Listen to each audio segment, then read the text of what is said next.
हरे कृष्ण। मायापुरे सन्यास जे अनुष्ठान अनुष्ठित হয়েছে তো তার একটা অন্তিম একটা পর্ব ছিল, সময়ের প্রভাবে বা সময়ের জন্য সেটা হয়নি। সেটা হচ্ছে নবীন সন্ন্যাসীর বক্তব্য, সেটা হয়নি। তো সেই জন্য এইখানেই আমি সেটা শুরু করি, তারপরে গৌরাঙ্গ মহাপ্রভুর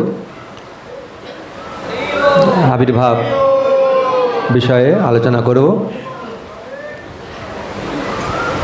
তো সর্বপ্রথমে আমি আমার আন্তরিক শ্রদ্ধা ভক্তি এবং ধন্যবাদ কৃতজ্ঞতা জানাই আমার পরমারাধ্য গুরুদেব শ্রীশ্রীমদ ভক্তিচারু স্বামী গুরু মহারাজের শ্রীচরণ কমলে, কেন তিনি আমাকে সন্ন্যাস নেওয়ার জন্য অনুপ্রেরণা দিয়েছেন, আদেশ করেছেন। তো তিনি নিত্যলীলায় প্রবেশ করেছেন, কিন্তু তাঁর কৃপা আশীর্বাদ আমাদের সকলের উপরেই রয়েছে। তারপরে আমি আমার আন্তরিক সশ্রদ্ধ প্রণাম এবং চিরকৃতজ্ঞতা প্রদর্শন করি আমার সন্ন্যাস গুরু শ্রীশ্রীমদ জয়প্রতাকা স্বামী গুরু মহারাজের চরণ কমলে, যিনি কৃপাপূর্বক আমাকে সন্ন্যাস দীক্ষায় দীক্ষিত করেছেন। তারপরে আমি কৃতজ্ঞতা প্রদর্শন করি এবং আমার সশ্রদ্ধ প্রণাম শ্রদ্ধা নিবেদন করি সন্ন্যাস মিনিস্ট্রির চেয়ারম্যান শ্রী শ্রীশ্রীমদ প্রহ্লাদানন্দ স্বামী মহারাজের শ্রীচরণ কমলে, এবং সেই সঙ্গে সঙ্গে সন্ন্যাস মিনিস্ট্রি যারা সমস্ত সদস্য রয়েছেন, ভক্তি প্রভাব স্বামী মহারাজ, ব্রজেন্দ্র সুন্দর প্রভু, ব্রজসুন্দর প্রভু, তারপরে ব্রজেন্দ্র কৃষ্ণ প্রভু, আমার বিভিন্ন ভাগ রয়েছে। তো যারা সেই টিমের সঙ্গে যুক্ত রয়েছেন সকলকে আমার কৃতজ্ঞতা প্রদর্শন করি, শ্রদ্ধা নিবেদন করি। তারা অনেকভাবে এই সন্ন্যাস যাত্রা এগোনোর জন্যে সহায়তা করেছেন। এবং ইস্কনের সর্বোচ্চ পরিচালক মণ্ডলী, জিবিসি বডি, সকল সদস্যদের আমি জানাই আমার সশ্রদ্ধ প্রণাম শ্রদ্ধা এবং চিরকৃতজ্ঞতা। তারপরে আমি আমার আন্তরিক শ্রদ্ধা ভক্তি এবং চিরকৃতজ্ঞতা চিরঋণী হচ্ছেন ইস্কনের প্রতিষ্ঠাতা আচার্য শ্রীল অভয়চরণ অরবিন্দ ভক্তি বেদান্ত স্বামী প্রভুপাদের শ্রীচরণ কমলে। জয় শিল প্রভুপাদ কি জয়। এবং ব্রহ্ম মধ্য গৌড়ীয় সম্প্রদায় সমস্ত আচার্যবৃন্দকে আমি আমার আন্তরিক সশ্রদ্ধ প্রণাম শ্রদ্ধা ভক্তি নিবেদন করি তাদের শ্রীচরণ কমলে। এবং তারপরে আমি আমার শ্রদ্ধা নিবেদন করি বৈষ্ণব ঠাকুর মহাদেব, যিনি আমাকে শঙ্করাচার্য রূপে তিনি এসেছেন এবং তিনি বৈরাগ্যের মার্গ প্রদর্শন করেছেন। তো তাই তাঁর চরণ কমলে জানাই সশ্রদ্ধ প্রণাম। জয় বৈষ্ণব ঠাকুর মহাদেব কি জয়। এবং চারি সম্প্রদায়ের সমস্ত আচার্যবৃন্দদেরকে জানাই আমার আন্তরিক শ্রদ্ধা ভক্তি এবং প্রণাম তাদের শ্রীচরণ কমলে। এবং যিনি আমাকে গৌরধামে নিয়ে এসেছিলেন তিনি হচ্ছেন নিত্যানন্দ প্রভু। তো নিত্যানন্দ প্রভুর অনুপ্রেরণায় আমি গৌরধামে এসেছি। গৌরাঙ্গ মহাপ্রভুর ধাম কোথায় জানতাম না, তো তিনি হৃদয়ে অনুপ্রেরণা দিয়েছেন, তিনি পথ প্রদর্শন করেছেন। গৌরাঙ্গ মহাপ্রভু ধামে প্রথম 1991 সালে 4 ফেব্রুয়ারি শ্রীধাম মায়াপুরে আসি এবং সেই সমস্ত গৌরাঙ্গ মহাপ্রভুর ভক্তবৃন্দদের আমি আমার সশ্রদ্ধ প্রণাম নিবেদন করি, যারা আমাকে তাঁর ধামের এবং তাঁর সেবায় যুক্ত করেছেন। বিশেষ করে যার সঙ্গে মানে যিনি আমাকে সেবায় নিযুক্ত করেছেন তিনি হচ্ছেন শ্রী শ্রীমৎ ভক্তি পুরুষোত্তম স্বামী মহারাজ। তার শ্রীচরণ কমলে জানাই আমার সশ্রদ্ধ প্রণাম, ভক্তি, শ্রদ্ধা। এবং তিনি হচ্ছেন ভদ্রচারু প্রভু, আপনারা চিনেন ভদ্রচারু প্রভুকে অনেকেই। তো তিনি আমাকে এই ভগবানের লীলারূপ নাটকে দিয়ে যুক্ত করেছেন, তাই তাকেও আমার জানাই সশ্রদ্ধ প্রণাম, ভক্তি। এবং আমার হচ্ছে অত্যন্ত সুহৃদ এবং বন্ধু, তিনি হচ্ছেন প্রবীর কৃষ্ণ প্রভু, তো তাঁকেও আমার শ্রদ্ধা জানাই। তারপরে যারা আমাকে মায়াপুরে বিভিন্নভাবে ভক্তিতে সহায়তা করেছেন এবং করছেন, তাঁদের শ্রীচরণ কমলে জানাই আমার সশ্রদ্ধ প্রণাম এবং ভক্তি জানাই। আমাদের পানিহাটি ইস্কন পানিহাটির ম্যানেজার রাধাপাদ প্রভু এবং আমি 2013 সালে সেপ্টেম্বর মাসে এখানে আসি। তো উভয় ম্যানেজার রূপে নিযুক্ত হয়েছিলাম। তারপরে প্রচারের কারণে আমি সে সেবা করতে পারিনি, তো উনি সামলাচ্ছেন এখনও। তাই তার কাছে আমি চিরকৃতজ্ঞ রাধাপাদ প্রভুকে জানাই। তো উনি অনেক সহায়তা করেছেন। আর পানিহাটি মন্দিরের সমস্ত ভক্তমণ্ডলীকে জানাই আমার আন্তরিক প্রীতি, শুভেচ্ছা। এবং যারা কংগ্রিগেশনাল মেম্বার রয়েছেন, সদস্য রয়েছেন, নামহট্টের ভক্তবৃন্দ, ভক্তিবৃক্ষের ভক্তবৃন্দ, অর্থাৎ এক কথায় ইস্কনের সমস্ত প্রভুপাদ অনুগ ভক্তবৃন্দের চরণে জানাই আমার সশ্রদ্ধ প্রণাম, শ্রদ্ধা। আর যে আমাকে অনেকভাবে সহায়তা করেছেন সে হচ্ছে আমার অমিত বিক্রম প্রভু। সবসময় অনেক দিকে আমি তো কীভাবে রিপ্লাই দিতে হবে বারবার বিভিন্ন জনকে, বিশেষ করে অনেক ফিডব্যাকের ব্যাপার রয়েছিল, হ্যাঁ, তো তাদেরকে মনে করিয়ে দেওয়া, বারবার ফোন করা, বারবার তারা ভুলে যায়, বারবার তাদেরকে উদ্বুদ্ধ করা, তো এইসব ব্যাপারে অনেক সহায়তা করেছেন অমিত বিক্রম প্রভু। তো তাকে জানাই আমার শুভেচ্ছা, অভিনন্দন। আপনাদের সকলকে জানাই আবার আন্তরিক অভিনন্দন ও শুভেচ্ছা, গৌর প্রীতি। হিতাই গৌর প্রেমানন্দে, হরি হরি বল।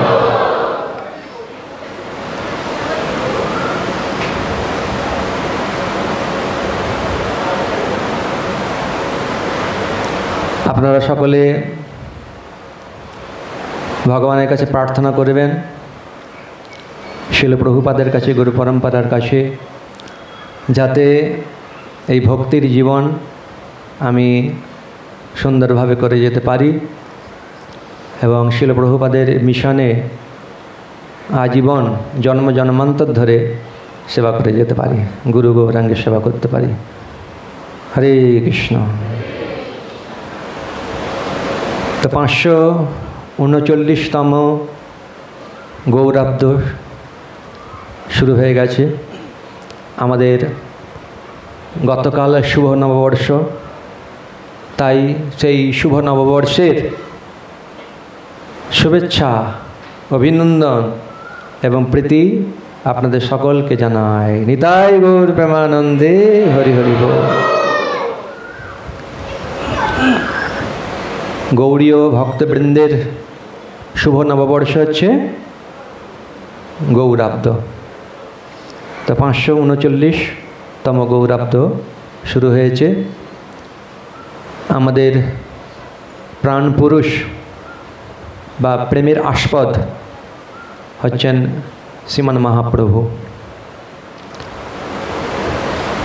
তাই বাসু ঘোষ ঠাকুর, অনেক পদ রয়েছে, খুব সুন্দর পদ। ভক্তিমের ঠাকুরের, নরোত্তম দাস ঠাকুর মহাশয়ের অনেক সুন্দর সুন্দর গৌরাঙ্গ মহাপ্রভুর ভজন রয়েছে, গৌরাঙ্গ নিষ্ঠা রয়েছে। নরহরি সরকার ঠাকুরেরও রয়েছে মন রে কহ না গৌর কথা, এসব রয়েছে। এখানে গোরা গুণ গাও শনি। বাসু ঘোষ ঠাকুর বলছেন যে গৌরাঙ্গ মহাপ্রভুর গুণগান আপনারা কীর্তন করুন, আমি শুনি। বহু পুণ্য ফলে সপহু মিলাল প্রেম পরশমণি। বহু বহু পুণ্য ফলে, এই পুণ্য মানে হচ্ছে ভক্তি উন্মুখী স্বীকৃতি। এই ভক্তি উন্মুখী স্বীকৃতির কারণে অনেক অনেক জন্ম বা বহুকাল অপেক্ষা করার পরে আমরা প্রেম পরশমণি শ্রীমান মহাপ্রভুকে প্রাপ্ত হয়েছি। পরশমণি একটা মণি রয়েছে, যে মণিটা লোহাতে স্পর্শ করলে সোনা হয়ে যায়। আর মহাপ্রভু যার প্রতি দৃষ্টি করেছেন, মানে কৃপা দৃষ্টি, কৃপা লেশ, ব্যাস তার কি হয়? প্রেম হয়। আর প্রেমটি হচ্ছে চিন্ময়। আমরা মানে জীবেরা সকলেই আকাঙ্ক্ষা করি প্রেম লাভ করবার জন্য। কার প্রতি? কৃষ্ণ প্রেম। আমাদের যে মূল প্রয়োজন সেটি হচ্ছে কৃষ্ণ প্রেম। তো সেই কৃষ্ণ প্রেম মহাপ্রভু তিনি যাকে তাকে দিয়েছেন। তিনি প্রেম পরশমণি, তিনি যার প্রতি দৃষ্টি করেছেন তিনি প্রেমে একদম আপ্লুত হয়ে গেছেন। বা মহাপ্রভু কাউকে স্পর্শ করেছেন, ব্যাস যেমন স্পর্শ করার সঙ্গে সঙ্গে লোহা সোনা হয়ে যায়, মহাপ্রভু যাকে স্পর্শ করেছেন তিনি প্রেম প্রাপ্ত হয়েছেন। আরও বৈশিষ্ট্যকে, তিনি যার প্রতি কৃপা দৃষ্টি করেছেন তিনি প্রেমে আপ্লুত হয়ে গেছেন। তিনি যাকে স্পর্শ করছেন তিনি আবার প্রেমে আপ্লুত হয়েছেন। এইভাবে ওই ছোঁয়াচে রোগ হয় না, তো এটার পরিণাম কি? খারাপ। আর ভক্তের, ভগবান যখন ভক্তরূপে এসে এইভাবে কাউকে স্পর্শ করছেন কৃপার মাধ্যমে, সেটি বা দর্শনের মাধ্যমে বা স্পর্শের মাধ্যমে কৃপা করছেন, তার মাধ্যমে সকলেই সেই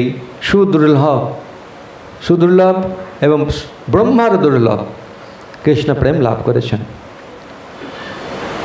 ব্রহ্মার দুর্লভ এই জন্যে যে বৈদিক ভক্তিতে যে প্রেম লাভ করা সম্ভব নয়, শুধুমাত্র মহাপ্রভুর কৃপার মাধ্যমেই সেই গোলক বৃন্দাবন কৃষ্ণের বা ব্রজের প্রেম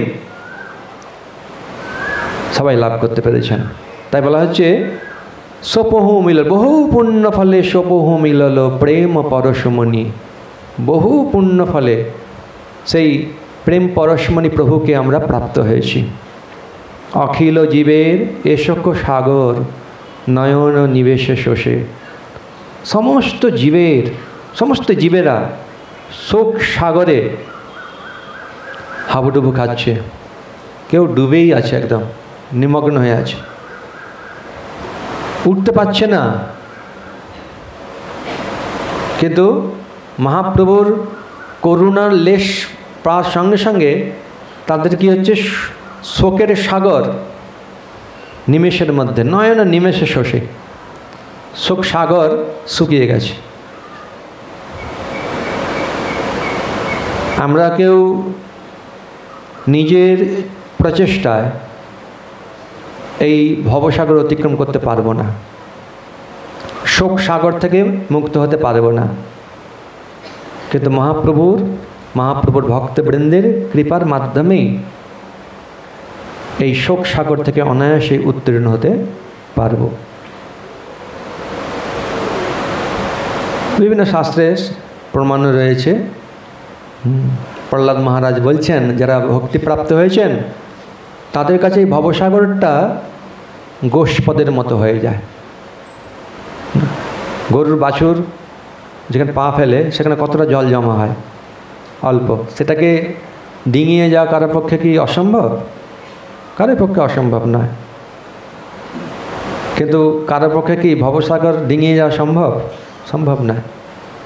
তাই হচ্ছে ভগবানের এবং ভগবানের ভক্তের কৃপা। ওই প্রেমলেশ পরশ না পাইলে পরাণ জুড়াবে কিসে। যার কৃপা মাত্রই সমস্ত শোক সাগর নিমেষের মধ্যে নিঃশেষ হয়ে যায়, সেই প্রেম লেশ যদি বা কৃপার লেশ যদি আমি লাভ করতে না পারি, তাহলে আমার প্রাণ কীভাবে জুড়াবে? চৈতন্য চরিতামৃতে কৃষ্ণদাস কবিরাজ গোস্বামী বলছেন যে কৃষ্ণ ভক্ত নিষ্কাম অতএব শান্ত, মুক্তি সিদ্ধিকামী সকলে অশান্ত। যাদের ভগবান ছাড়া বা ভগবৎ সম্বন্ধীয় ছাড়া অন্য কিছু অভিলাষ নেই, তারাই হচ্ছে শান্ত। আর যাদের মধ্যে ভোগের বাসনা আছে, মুক্তির বাসনা আছে বা সিদ্ধির বাসনা আছে, তাদের হৃদয় অশান্ত, তাদের শান্তি নেই। অরুণ নয়নে বরুণ আলয়, করুণায় নিরীক্ষণে।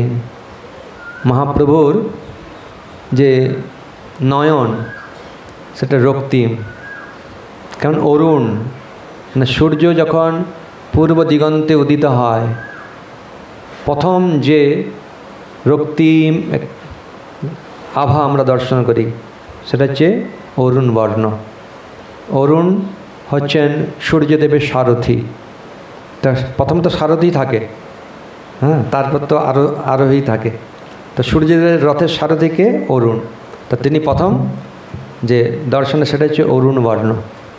তো তা মহাপ্রভুর যে চোখের যে বর্ণ অরুণ বর্ণ। অরুণ নয়নে বরুণ আলয়। অরুণ নয়নে কার নিবাস? বরুণের। জলের অধিপতি হচ্ছে বরুণ, তো তিনি নিবাস করছেন। অর্থাৎ মহাপ্রভুর চোখ থেকে অনর্গল প্রেমাস্ত্র নির্গত হচ্ছে, এবং সেই অরুণ নয়নে বরুণ আলয়ে তিনি কি করছেন? করুণায় সকলকে নিরীক্ষণ করছেন। তার যে দৃষ্টি সেটা করুণাপূর্ণ দৃষ্টি, যে কিভাবে জীবের এই জড়বন্ধন অনায়াসে বা তারা জড়বন্ধন থেকে সম্পূর্ণভাবে মুক্ত হয়, কৃষ্ণ প্রেমে হাবুডুবু খাবে। এইরকম কৃপা, এইরকম হচ্ছে কৃপা দৃষ্টি বা নিরীক্ষণ। মধুর আলাপে আখরে আখরে সুধাধারা বরিশম। মহাপ্রভু যার সঙ্গে কথা বলতেন, তো মহাপ্রভুর কথা শুনে তাদের এই যে কর্ণ একদম জুড়িয়ে যেত, কেননা অক্ষরে অক্ষরে সুধাধারা বর্ষণ করছেন। চৈতন্য ভাগবতে বর্ণনা করা রয়েছে যে মহাপ্রভু তিনি যে বিদ্যার বিলাস করেছিলেন প্রথম লীলাতে, তো অনেককে ডেকে ডেকে তিনি তর্ক করেছেন। তর্ক করে পরাস্ত করেছেন, কিন্তু এমন সুন্দর তার সঙ্গে ব্যবহার করেছেন যে মহাপ্রভুর কাছে পরাস্ত হয়েও তাদের হৃদয়টা জুড়িয়ে গেছে। মনের মধ্যে বা হৃদয়ের মধ্যে কোনো গ্লানি নেই। মনে হয় যেন আবার যদি ডেকে আমাকে পরাস্ত করে খুব ভালো লাগে। অনেক সময় কিছু কিছু জিনিস আছে খেলে মুখটা জ্বালা জ্বালা করে, বুকটা জ্বলে, কিন্তু এমনই মিষ্টি যে জ্বললেও খেতে ইচ্ছা করে। তো সেরকমই আর কি। হ্যাঁ, যদিও মহাপ্রভু তিনি এদেরকে তর্কের মাধ্যমে হয়কে নয়, নয়কে হয় করছেন, হ্যাঁ, বিভিন্নভাবে নাজেহাল করে ছেড়েছেন। যেমন বাল্যলীলাতে আমরা দেখি মহাপ্রভু তাঁর সঙ্গীদের নিয়ে গঙ্গা ঘাটে যেতেন, আর এদেরকে দেখেই গঙ্গা ঘাটে যারা উপস্থিত হয়েছেন বা গঙ্গায় স্নান যারা করছেন তাদের হৃদয়টা ধুক ধুক ধুক ধুক করছে, কখন যে কি করবে তার ঠিক নেই। তো কিছু ব্রাহ্মণেরা তো একদম দল বেঁধে জগন্নাথ মিশ্রের কাছে গিয়ে উপস্থিত হয়ে কত রকমের অভিযোগ করেছে। তা জগন্নাথ মিশ্রকে যত অভিযোগ করছে, জগন্নাথ মিশ্রের যে মানে কি মেজাজটা কি হচ্ছে, আস্তে আস্তে উপরের দিকে উঠছে। তাই নাকি, আমার নিমাই করেছে, আমার নিমাই করেছে, এই নিয়ে করেছে। তারপরে ধরেছে লাঠি, এবার ওকে শাসন করতে হয়। তখন তারা বলছেন যে আহা, আপনি অত্যন্ত ভাগ্যবান, অনেক সৌভাগ্যের ফলে আপনি এই রকম একটা ছেলে পেয়েছেন, যে হচ্ছে আমাদের জ্বালায় জ্বালায় বটে, কিন্তু আমরা খুব খুশি, আমরা খুব ভালো লাগে। তো বলছেন, অভিযোগ করছেন, সেই সঙ্গে বলছেন আপনি অত্যন্ত ভাগ্যবান, এইরকম একটা পুত্র সন্তান লাভ করেছেন। আর আপনি যাচ্ছেন লাঠি নিয়ে তাকে শাসন করবার জন্য, পাবেন না, ও তো নেই। বলে না, সাঞ্জে করছিল, বলছে করছিল, কিন্তু আপনি গেলে খুঁজে পাবেন না। সত্যি তাই, গিয়ে দেখছেন, হ্যাঁ, সঙ্গে সঙ্গে উনারও যাচ্ছে। আর এদিকে তার আগে যারা অভিযোগ করেছে তাদের মধ্যে একজন দুজন আগে চলে গেছে, আগে গিয়ে বলছে নিমাই নিমাই তোমার বাবা আসছে, পালিয়ে যাও পালিয়ে যাও। তো এদিকে অভিযোগ করেছে, আবার এদিকে হ্যাঁ বলছে চোরকে বলছে চুরি কর, আর গৃহস্থ বলকে খুব সাবধান, চোর আসছে কিন্তু। তা নিমাই বলছে যে সখাদের, আমি আসছি, বাবা এলে বলবে যে আসেনি। হ্যাঁ, নিমাই নিমাই নিমাই কোথায়, নিমাই কোথায়, আরে কোথায় নিমাই, নিমাই কোথায়, সবকে দেখতে পাচ্ছি, নিমাই কোথায়।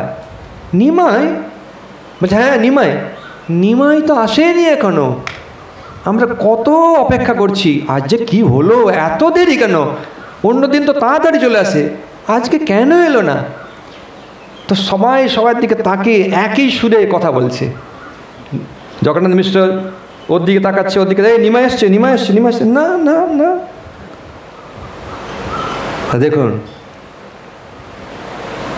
সিদ্ধান্ত অটল, ভগবান যেটা শিখিয়ে দিয়েছেন ব্যাস, ওর থেকে একটু নড়চড় করবে না। এটাই হচ্ছে প্রেম, এটা হচ্ছে ভালোবাসা। তো এখানে তো নিমাইকে খুঁজে পেলেন না, তর্জন গর্জন করতে করতে ফিরে গেছে। আর ইনারা পিছনে পিছনে যাচ্ছে, জগন্নাথ মিশ্রের প্রশংসা করছে, নিমাইয়ের প্রশংসা করছে, ওরা করে বটে, কিন্তু তবু আমরা ওকে খুব ভালোবাসি। সব সময় ওই নিমাইয়ের কথাই আমাদের হৃদয়ে স্ফুরিত হয়, কেন জানি না।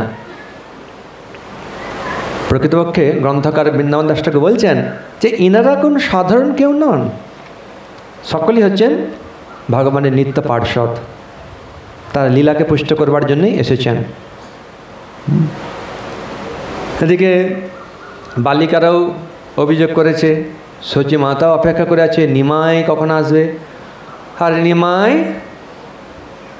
বগলে মানে এইভাবে আর কি বুকের মধ্যে পুঁথি দিয়ে বগল টিপে পুঁতি নিয়ে দূর থেকে বলছে, মা মা ও মা, একটু তেল দাও, তেল দাও, স্নান করতে যাব। স্নান করতে যাবে, মানে স্নান আর কি। তবে কী বলছে, জগন্নাথ মিশ্র অবাক হয়ে গেছে, তাকিয়ে আছে, দেখছে যে স্নানের কোনো লক্ষণই নেই। যে ধুতি পরে গেছে, যে উত্তরী পরে আছে, পুরো শুকনো। আর ঠিক আছে, উত্তরীটা তো পাড়ে রেখে স্নান করতে গেছে, উত্তরী ভেজানি, কিন্তু ধুতিটা তো ভিজবে। ঠিক আছে, তাহলে কি দিগবাস হয়ে গেছে, মানে ধুতি টুতি খুলে স্নান করছে? আরে স্নান যদি সেটাও করে, মহাপ্রভুর এই পর্যন্ত কেশ একদম ঢেউ খেলানো, চাঁচড় চিকুর কেশ, চুল তো ভেজা থাকবে। সবচেয়ে বড় এটা, চুল তো ভেজা থাকবে, চুল ভেজা নেই। আর এত পড়াশোনা করেছে যে কালি বিভিন্ন শরীরে লেগে গেছে। আগেকার দিনে কালি দিয়ে লিখতো, তো শরীর লেগে আছে। খুব সুন্দর উপমা দিয়েছেন গ্রন্থকার। যেমন চম্পক পুষ্পে ভ্রমর যখন মধুপান করতে আসে, তাহলে চম্পক পুষ্পটা কেমন? সোনার মতো, চাপা ফুল সোনার মতো, স্বর্ণ চাপা, আর তার মধ্যে ভ্রমর বসেছে, আর কালীবিন্দুগুলো হচ্ছে ভ্রমরের মতো শরীরে। আর মহাপ্রভুর শরীরটা হচ্ছে চম্পক পুষ্পের মতো, উদাহরণ দিচ্ছেন, কত সুন্দর। তো কালী, যে ভ্রমর যেমন মধুপান করে, এই কালী বা লিখনী, এই গ্রন্থ সব কিছুই চিন্ময়, কোনো জড় নয়। যারাই ভগবানের সঙ্গে যুক্ত তারাই হচ্ছে সব চিন্ময়। তো এটাই যে বিভিন্নভাবে তাদের উত্তপ্ত করা সত্ত্বেও তারা কিন্তু আনন্দ পাচ্ছে। জড় জগতে আমরা দেখি বাবা মা আনন্দ পায়, ছেলে যদি খুব লেখাপড়া করে, অনেক পদ লাভ করে, ভালো রেজাল্ট করে, প্রথম রেজাল্ট থেকে শুরু হয়, তারপরে আরও আশা করে, আরও যদি ভালো আরও ভালো, তারপরে করতে করতে অনেক চাকরি বাকরি পেলো, অনেক কিছু হলো, তারপরে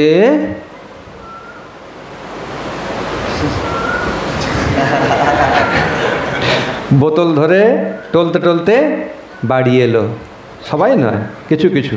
তবুও মায়ের ছেলেকে দেখে ভালো লাগে। আর কোথায় ছিলি বাবা, এতক্ষণ ধরে অপেক্ষা করছিলাম, যা হোক বাবা এসে পৌঁছেছিস। তাহলে আমি তো ভাবছি হয়তো কোথায় পড়েই গেছিস। আমার যে কি চিন্তা তোকে নিয়ে, যা ঘরে এসেছিস। তাহলে তো ঘরে যখন আসে বাবা মা শান্তি পায়, টলতে টলতে আসুক বা সুস্থভাবে আসুক বা অসুস্থভাবে আসুক, যেভাবে আসুক। দেখুন, জড়জগতেই যদি এত টান থাকে, তাহলে চিন্ময় জগতে কতই না টান থাকবে। হ্যাঁ, চিন্ময় জগতের যে আসক্তিটা কত না দৃঢ়।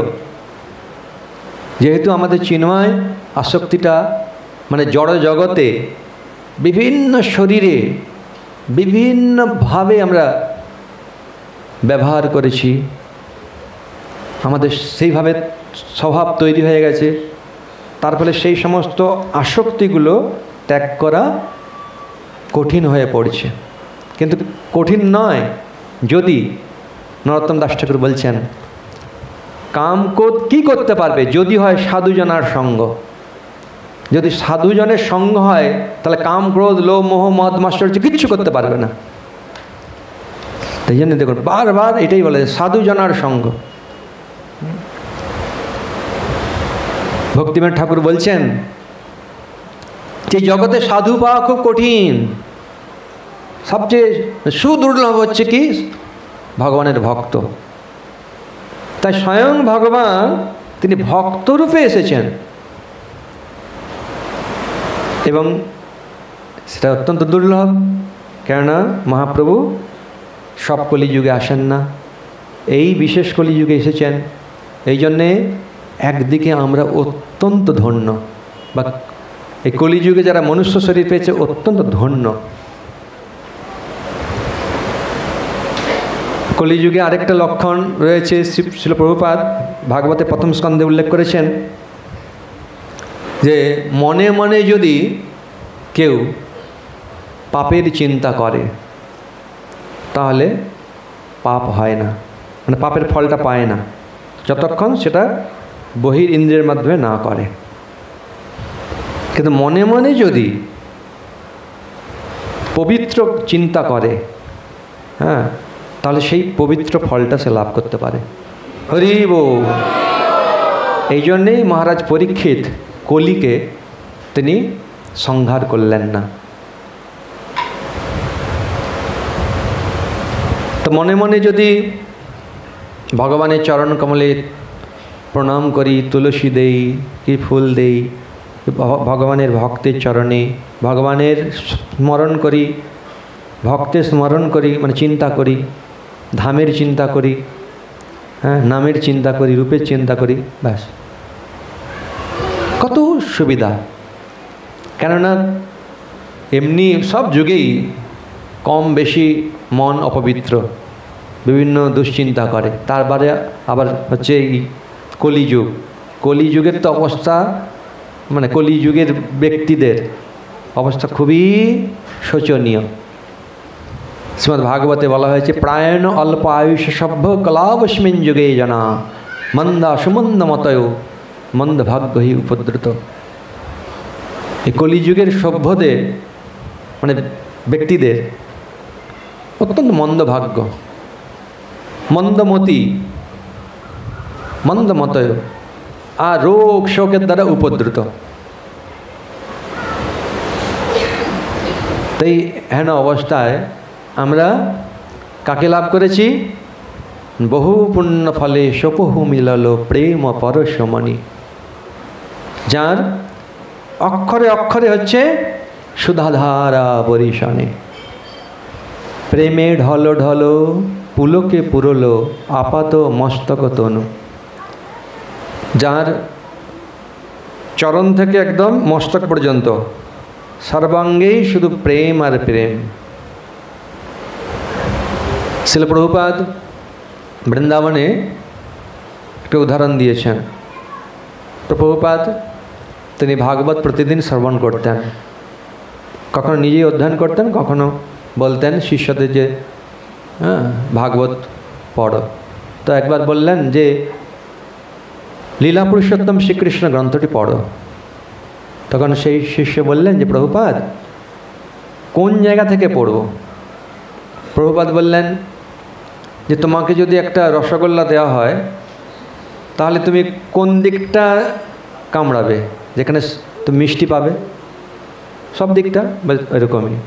ভগবানের সমস্ত লীলাই হচ্ছে মধুর। সে যুদ্ধলীলা হোক, কে কোনো অসুরকে সংহার করছে, কি সৃষ্টিলীলা হোক বা রাসলীলাই হোক, সব লীলাই হচ্ছে মধুর। বাসুদেব কহে শতধারা ভয়ে সুমেরু সিঞ্চিত জনু। এই যে প্রেমে ঢল ঢল পুলকে পুরলো আপাত মস্তক তনু, তো সুমেরু পর্বতে প্রথম স্বর্গ থেকে যে গঙ্গার ধারা সেটা সুমেরু পর্বতে বর্ষিত হয়েছিল, তারপরে আস্তে আস্তে আসে। তো মহাপ্রভুর শরীরটা কেমন? সুমেরু পর্বত। সুমেরু মানে কি? সোনার পর্বত। আমাদের এই পৃথিবীতে সপ্ত দ্বীপে পৃথিবীতে সুমেরু পর্বত আছে, যা সোনা দিয়েই তৈরি। কারা সুমেরু পর্বতকে লাভ করতে চান, সোনা পেতে চান? কারা কারা হ্যাঁ পেতে চান? মহাপ্রভুকে পান, তাহলে ওই সোনা পার কোনো মূল্য নেই। সোনা আসবে আর সোনা যাবে, কিন্তু মহাপ্রভু যার তুলনা এখানে দিয়ে সুমেরু সিঞ্চিত জনু, জন্যু মানে জাহ্নবী। জাহ্নবী দেবী যেমন সুমেরু পর্বতকে শত ধারায় সিঞ্চিত করেছিল, ঠিক সেরকম মহাপ্রভুর যে চোখের অরুণ নয়নে বরুণ আলয় করুণায় নিরীক্ষণে, সেইভাবে তার সমস্ত শরীরে বিভিন্ন ধারায় সুমেরু সদৃশ্য মহাপ্রভুর সেই অপ্রাকৃত শরীরকে সিঞ্চিত করেছে। কত সুন্দর বর্ণনা বাসু ঘোষ ঠাকুর দিয়েছেন। আপনারা যদি সময় পান, কোনো না কোনো সময় যাবেন বাসু ঘোষ ঠাকুরের শ্রীপাঠে। পূর্ব মেদিনীপুরের তমলুকে রয়েছে বাসু ঘোষ ঠাকুরের শ্রীপাঠ, অত্যন্ত প্রসিদ্ধ স্থান। এবং ওখানে ভগবান শ্রীকৃষ্ণ এসেছিলেন অর্জুনকে নিয়ে। ওখানে মহাপ্রভু গিয়েছেন, অনেক ভক্তরা ওখানে গিয়েছেন। বাসু ঘোষ ঠাকুরের সমাধি রয়েছে, বাসু ঘোষ ঠাকুরের ভজনস্থলী রয়েছে। এবং বাসু ঘোষ ঠাকুরের একটা ভজন আছে না, যেই গৌর সেই কৃষ্ণ সেই জগন্নাথ। তো বাসু ঘোষ ঠাকুরের যে সেবিত বিগ্রহ, তিনি হচ্ছেন মহাপ্রভু। পরবর্তীতে বাসু ঘোষ ঠাকুরের এই যে চিন্তাধারাকে পুষ্ট করবার জন্য আরও 2 বিগ্রহ স্থাপন করা হয়েছে। তো সেখানে কৃষ্ণ আছেন, মহাপ্রভু আছেন, জগন্নাথ দেব আছেন, সুন্দর বিগ্রহ। আর জিষ্ণু কৃষ্ণ মন্দির আছে। জিষ্ণু মনে হচ্ছে অর্জুন, আর কৃষ্ণ